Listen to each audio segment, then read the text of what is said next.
anatenda kama baba yake anaotenda. Hachukui kitu kingine, anachukua lile vazi lililoshuka. Anapogeuka anatamka hayo.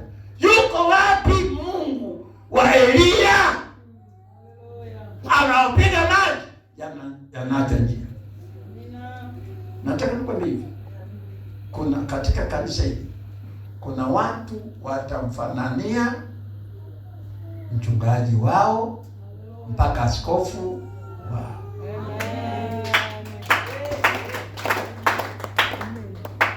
Inawezekana tu iwe huduma au siwe ngazi za kupandia, lakini masharti unamfahamu huyu ni baba yako.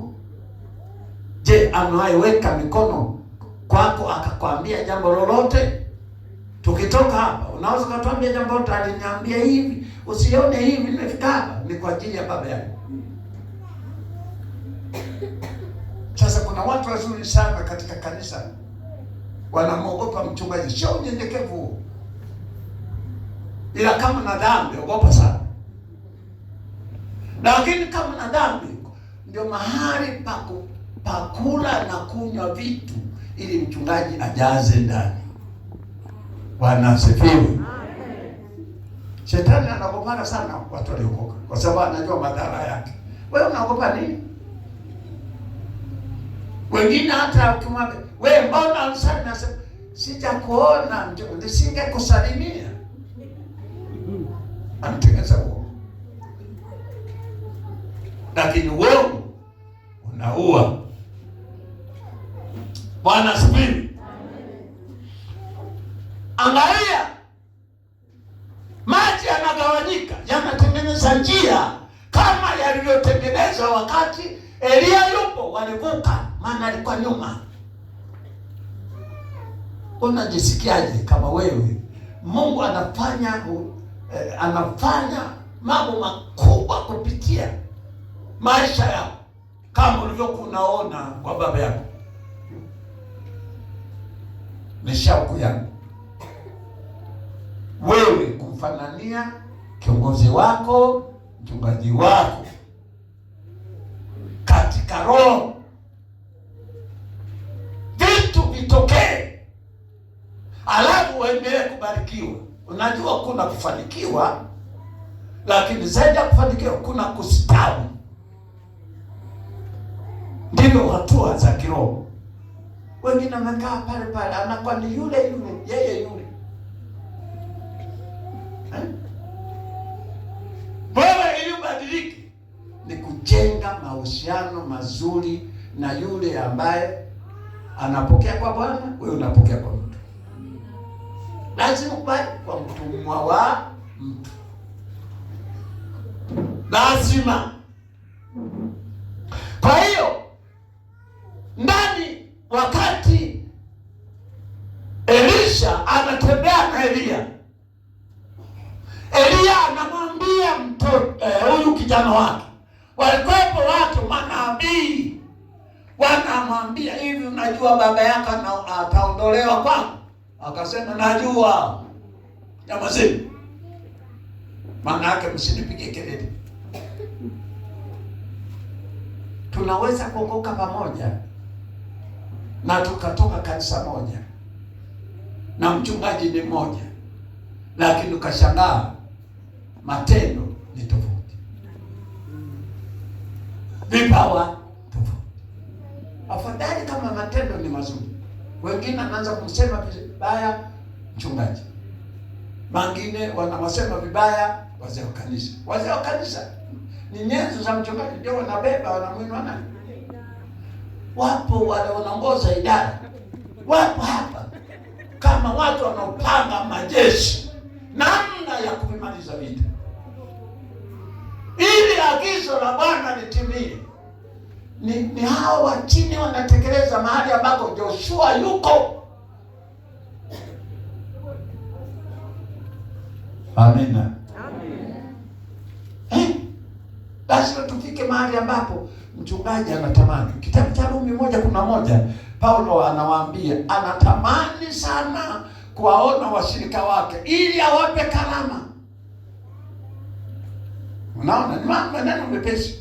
Maana yake kuna kusudi la Mungu kwako ambalo amebeba mchungaji.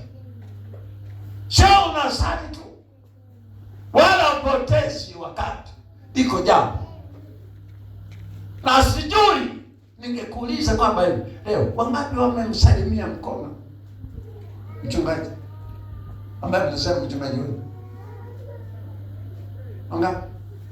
Na sijui tukimaliza hapa kama mtamsalimia. Wengine inawezekana miezi yote huu mwezi wa 6 wanamsalimia mara 2 au mara 3. Alafu anasema mchungaji wangu.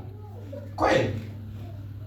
Lakini kwambie taarifa tulizonazo, hata mimi kulikuwa washirika wangu sasa wanasikia mchungaji. Sema amen. Nikikutana na watu ambao sio washirika, wasema Bwana sifiwe baba mchungaji. Hivi nani anasema vizuri? Washirika wangu na watu ambao sio washirika. Moyo unahamia wapi? Zungumza ukweli, moyo utahamia wapi? Kwa wale wanamshtua. Karibu baba mchungaji, kama na wazo. Alafu wewe unasema Bwana sifiwe mchungaji. Za leo hata kama sina akili, moyo utahamia kwa wale wanasema baba mchungaji. Kwa hiyo unampoteza mchungaji wako. Hata kama huna vitu, lakini hata lugha, hata salamu nazo ni masikini. Mpaka kuna watu wengine wasema masikini wa Mungu. Ni kukataze, Mungu hana masikini hata huyu. Hana masikini. Wala sio unyenyekevu, ni kasoro ulizo nazo. Waje usirudie. Bwana asifiwe. Lakini nimalize kwa namna hii. Baada ya kupata lile vazi, sura ya 13 mstari 20 mpaka 21, kitabu cha Wafalme wa Pili. Elisha amefanya miujiza mingi kuliko Elia baba yake, ambacho tunatamani ili kanisa liendelee na vipawa vikue zaidi. Ni wewe kufanya zaidi kuliko waliotutangulia.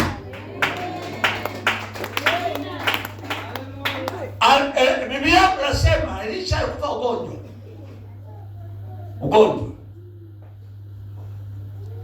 Ugonjwa ni taarifa za kuondoka. Eti wengine hapa mna BP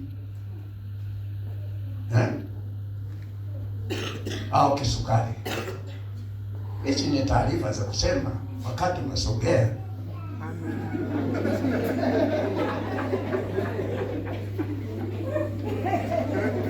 Na bahati mbaya wengine ni wadogo sana. Nakuwa na kisukari. Jitahidi sana kuwa karibu na Bwana. Mwambie nini mimi miaka hii ndio kwa na bibi. Mifupa yenyewe ina nguvu ya kutosha. Na ukitaka ushinde kwa maombi na kitumia mazoezi, sukari nakimbia. Hakuna muujiza wa kurudi nyuma, huko muujiza wa kufa tu. Au sisi kama nasungumuza maneno magumu haya. Hapi mtu hapa nini kwa sababu jengo ili mpaka liishi.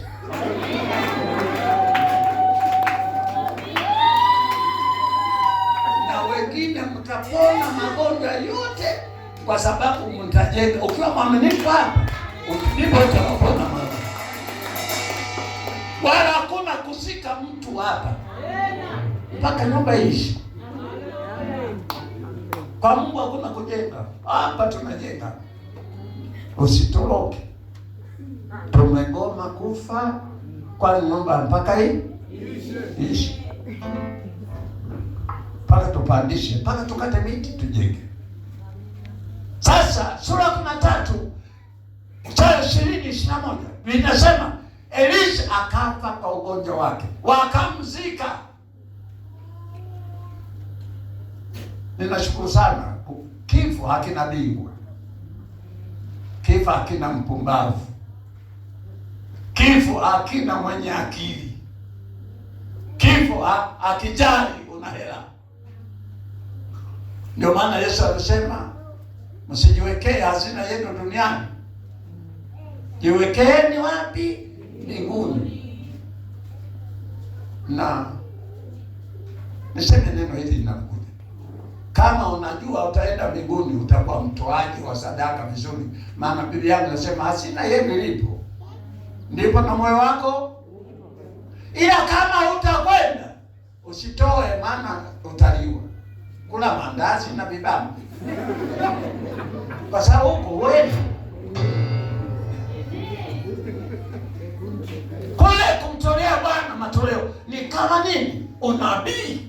Unatuambia mimi kipaumbele ni kufika pale Yesu alipo, maana alimwambia Kornelio, sadaka yako na maombi na sala zako zimefika wapi? Kwa hiyo nenda kawaambie wale wajuzi wa kuambia utaratibu wa kuokoka. Kwa hiyo Elisha amekufa, wanamzika, na makaburi ya wakati ule sio kama vile sisi tunazika chini. Tunachimba kwenda chini. Yenyewe walikuwa wanachimba yanakuwa kama pango, alafu wanaviringisha jiwe hapa. Amekufa, yuko kaburini, maiti. Muujiza huu ambao haujawahi tokea kwenye maandiko yoyote, kasoro kaburi la Yesu. Wasami wakawa wanapigana vita na maadui wao, akafa mtu jeshini kule, baada ya kuzika hapo wakamchukua, kwa sababu walijua kaburi lile si liko wazi, wakafunua. Walipomuingiza jamaa kule, ile maiti ilifufuka, alikimbia yule mwanajeshi. Yaani maiti inafufua maiti. Muujiza huu hajafanya Elia wala mtu mwingine yote.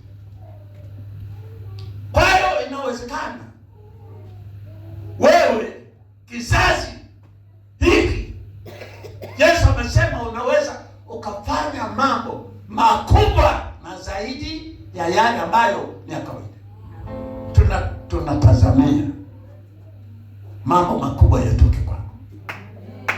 Amina. Tunatazamia wanawake wanafanya mambo kwa viwango, lakini hapa ni nidhamu ya kiroho kwenye utaratibu unaopaswa kuyaweka mambo ya Mungu mahali ambapo Mungu anataka. Mungu akifurahi huko aliko, kuna shuka hapa muujiza. Amen. Amen. Mimi ni mwaugua na uguaga, alafu kesho naenda kwenye kazi ya Mungu, nimepigwa na tetemeka. Ukikuta mwanaume anatetemeka, machozi analia, mambo ni magumu. Wanaume hata mtu akifa hayatokagi machozi, ila uchungu tunakuwa nao ndani. Nimeuma, wakanitandikia pale nje, wala jua silioni linaingia, lakini kwa kuwa naenda kwenye kazi kubwa wia nzima ya Ileje makusanyo vijana, nitoe semina pale.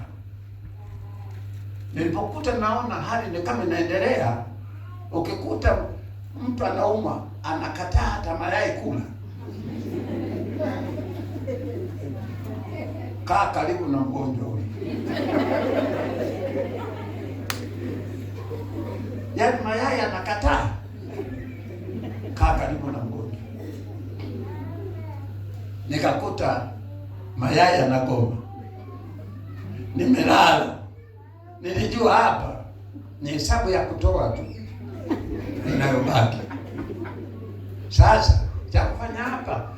kwamba siwezi, mbona natetemeka? Nikasema lakini andiko linasema basi atukuzwe yeye awezaye kufanya mambo ya ajabu katika yale tuombayo na yale tuwazayo. Na nikasema sasa mimi hapa nitakuwa nawaza Mungu, maana kuomba siwezi. Nikaanza kuwaza mawazo haya. Mungu, si ningekuwa mzima, si kesho ningeenda safari. Sasa naona mimi ni mgonjwa. Nisipokwenda, lakini kule mkutano wanaendelea kuandaa. Kwa hiyo itakweje? Yesu amenyamaza kimya. Nikamwambia jambo la pili, kama mimi siendi, alafu wewe umeniambia kwamba unakaa ndani yangu na mimi nakaa ndani yako. Kama mimi siendi kule, ina maana sisi, mimi na wewe tu wagonjwa. Tulale. Basi tulale. Maana kuna nguvu zinaisha. Tulale. Ninapotaka kujitupa hivi, nikakuta upepo umetoka juu.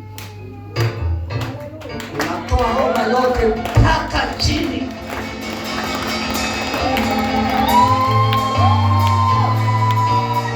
Yesu amegoma dhihaka ya kutokwenda kwenye mkutano, alafu na kwamba na yeye ni dhaifu, anaumwa tena.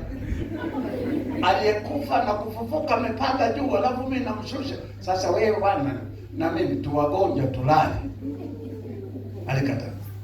Nilipona. Anakuja mke wangu anakuta nakusanya nguo, asijafuliwa naweka kwenye begi.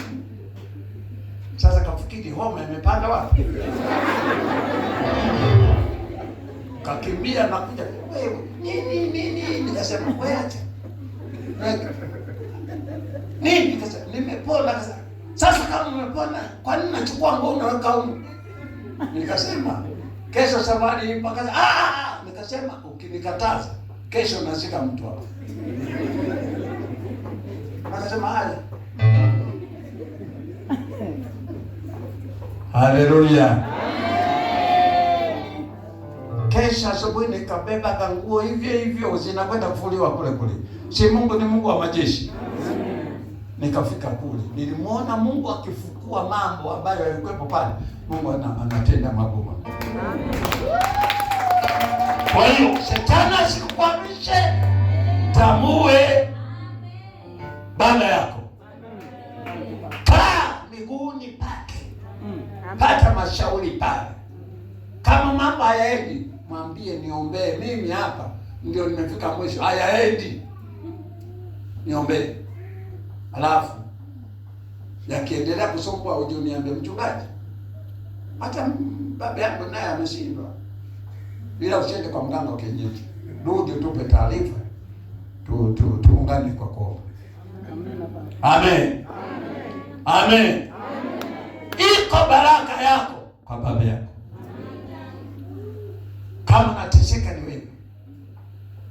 Iko baraka. Mimi hapa ninazo baraka kwa askofu wako. Na mheshimu, ni mtoto mdogo. Kama mtu ambaye amezaliwa. Mtoto wa kuzaliwa, lakini na mheshimu kwa sababu cheo alicho nacho ni cheo cha juu na mafuta ya hali ya juu, na ndiye anawapaka mafuta watu wengine huko, anawamiminia. Amen. Sasa usisukume kikombe kile ambacho anakumiminia. Kaa chini ya upako ule. Amen. Kila kitu kitaondoka. Hakuna ugonjwa unagoma akikombea. Hakuna. Wala hakuna shetani mwanaume wala mwanamke. Ni shetani tu, lazima unapona na shetani atatii. Mungu wa mbingu na nchi akubariki. Bwana akubariki. Bwana akufunike na neema yake.